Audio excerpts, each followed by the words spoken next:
first arrived at the Quad Cities in 2006 after doing 20 years, 6 months, and 23 days in the military. Who's counting? Further got a job with the Army Contracting Command in 2010. So I started working there, and what we do, we procure items for the Department of Defense. They allow us to walk for an hour at work. So normally I walk every day for 2 miles at the office. And on the weekends, my wife and I, we normally walked, 2 to 3? About 3 miles. So I generally consider myself pretty healthy. I hadn't smoked since 1998, right? I'm not a alcohol drinker at all.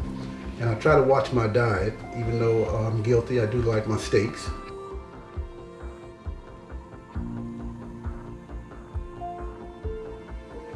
It was on a Thursday night. My routine was to prepare my clothes for the next day, which I did. So I prepared my clothes for the next day. It was 10 o'clock at night. So I went to bed, kissed my wife good night, and went to bed. So about 3 o'clock in the morning, I had this certain urge, I couldn't breathe. So I woke up out of my sleep. So I had this severe heartburns, and my chest was hurting, but it wasn't profoundly enough to where it would alarm me. But the excessive heartburn really alarmed me. So I got up, came downstairs, drank some water, and ate some Tums, and went back and tried to go back to sleep because my intention was to go to work that next morning. But the pain wouldn't allow me to sleep. So I'm like, this just don't feel right. So I woke my wife up and I said, well, maybe I should go to the emergency room. And she said, what's wrong? I said, well, my chest hurt and I can't hardly breathe. At that moment, my concern was, okay, it's probably my acid reflux because that's where the heartburn is coming from. So I equated it to that. I said, well, we'll just go to the emergency room to get it checked out, and then I just go back to work. And He's saying he didn't think it was a heart attack, but in my mind, I was thinking it was a heart attack. I'm like, he's sitting up here having a heart attack, but we need to get going. The way he was moving, and the way he felt, and the way he kept holding his chest. And I said, let's just go, get my clothes on. I'm trying to stay calm. So I got to the emergency room, and then it was really severe. So they came in, they gave me the EKG, and they gave me this nitroglycerin pill. So I immediately felt better. So I'm thinking, well, okay. I said, well, maybe they'll, do their test and they'll let you go, So at that time, I told my wife, I said, look, you go home, get dressed, come back and get me, drop me off at the house, and so I can get dressed, and then I'll go to work, and we just, start our day off. So at that time, Dr. Kasula came in and said, your test was elevated slightly, and we're going to keep you. I'm like, okay, keep me. So that kind of raised the alarm bell. And he said, because it sounds to me like you have a blockage. And that was the last thing on my mind. The last thing Dr. Kasula told my wife, don't worry, we're going to take care of him, because the rest of them weren't even talking. It was just, let's get this guy. I'm like, okay, so something is going on. I'm glad I'm being attended to, but now I know that it's serious. It was like 20 minutes later. I'm like, what did he find? So I'm still awake. So they took me back to the room. And at that time, I was told that one of my, was the right side, was 100% blocked. Not only that, he said you had a blood clot as well. So technically you had a heart attack. And that's like, it was unbelievable to me because I always considered myself to be healthy. So when I got back, I looked at, because we have a camera at the garage, so you could see that actual night that I went to the hospital, because I was leaning over, I was holding my chest. So it was a good thing that we did leave when we did, because I'm sure I probably would have caused some more damage. Time was of the essence, and we got there, and I was immediately at the scene. This attack, August 16th, 2019, really opened my eyes to be cognizant of your heart, because it could happen to anyone. It took me a while to even say heart attack.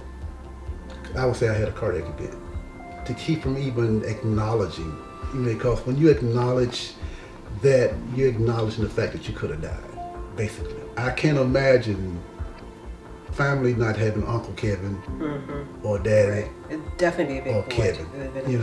It would have been, I think, devastating to the family. It makes you appreciate your family more.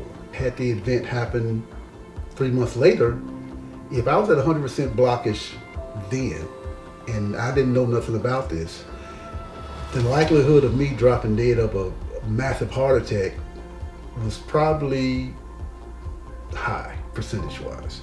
You don't realize how serious that this issue is until you have one. Because I never dreamed of I would have a heart attack. But I'm grateful that I survived it. I'm definitely grateful for the American Heart Association to be able to do what the doctors can do right now versus 10 or 15 or 20 years ago is really amazing. You know, with the research and the advancement in medicine through the American Heart Association, it allowed him to have this procedure without being sliced open and, his chest open. And the best thing that, that happened to me is that I'm here and I can tell my story to you. Mm-hmm. A lot of people can't do that.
Carly's the youngest in our family of 4. A lot of her heart story starts back shortly after she was born. We had known she was born at the University of Iowa hospitals, and we had known that there was a murmur there. We went to see our family doctor, Dr. Mary Campbell. She just said, the murmur just sounds a little bit different than other murmurs that I've heard, and we just want to cross our T's and dot our I's and make sure we're not missing anything. And so we'd like you to do an echocardiogram. And so we did that when Carly was 3 weeks old. I remember being home. Chris was traveling for work, and I was home, and it was like 5:30 at night. And I remember the caller ID came up, and it was Dr. Campbell, and I thought, oh, this is probably not good. There was a heart disorder. It was going to require, at that point, they thought open heart surgery. And so it was really crushing at that point. And I remember calling Chris, who was in Chicago, and it was really difficult. It was a challenge to be able to kind of keep my composure and try and understand what exactly was going on while I'm hundreds of miles away at the time. And so I think the best thing that we did, we talked through it. Like I said, we jumped onto the internet. We tried to figure out what exactly this thing is all about. And work is important, but it's not the most important thing. And so I think from my perspective, I remember kind of pivoting real quickly to what matters.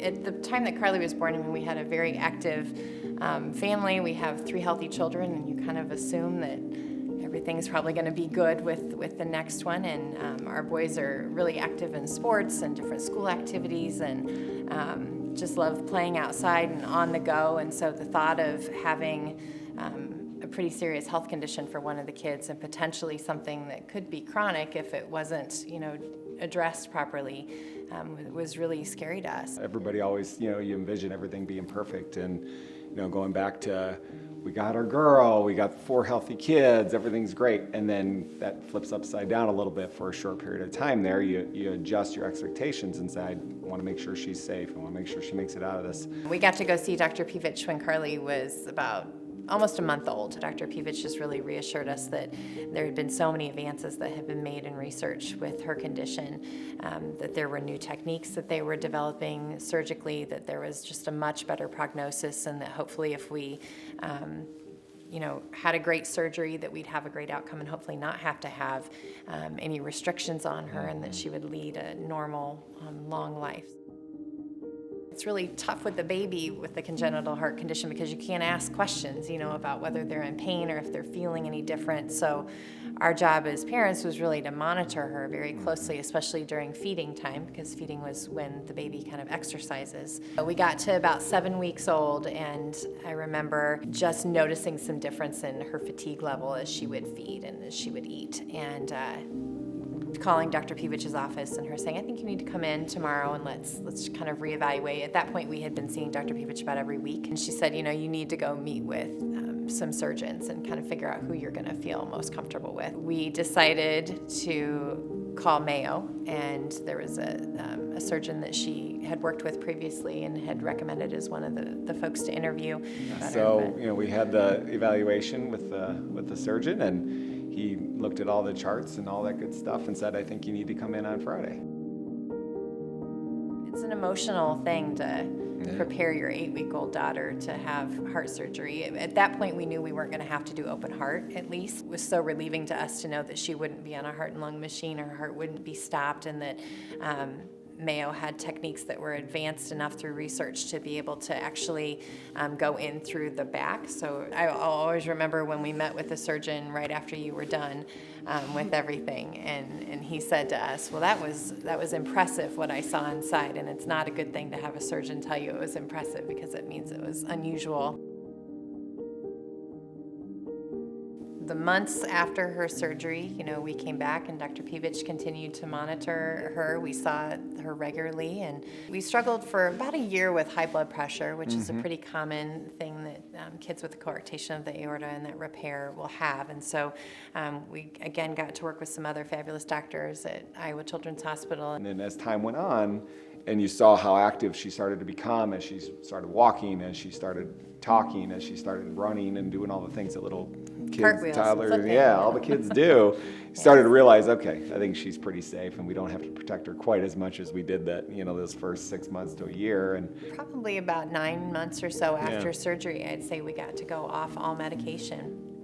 And she still has the bicuspid aortic valve, so she still has to be monitored for that. But other than that, really, it's just been really monitoring and making sure that as she grows, there's not scar tissue or just different things internally that impede the heart function. At gymnastics lessons or things, though, there's a big window that you can watch through, and I think I'll still sit there and marvel as I see her doing, back walkovers and front limbers, yes, and different things of just thinking about her heart inside there, and it's amazing that it's all okay and she can move and do everything that she does.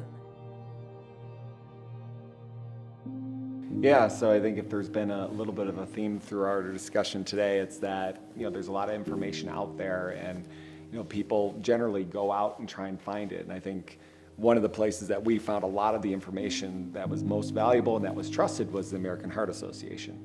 Going on to the website, going on to research studies that have been put out there, and really trying to figure out exactly what it meant. Not only is it the core research and the techniques that have been developed, but actually being able to communicate it to people like us that don't live and breathe the medical world every day is, I think, really important and valuable. For us, to think about the fact that if Chris or I would have been born with Carly's heart condition, 40 years ago, how much different our prognosis in life would have been, because the research wasn't there at that point. And so you think about all the dollars that have been poured into researching a heart condition like Carly's. I think we know that we're one of the lucky ones, and we know not everybody is lucky enough to be at a point in time where the advances have come along to the degree to be able to fix her. So. We are just grateful that somebody went before us and said, hey, this research is important for heart conditions, and we need to figure this out, so that by the time she was born in 2013, it was there and ready for us. There's a lot of great stories out there that people can tell, and we're just one of many.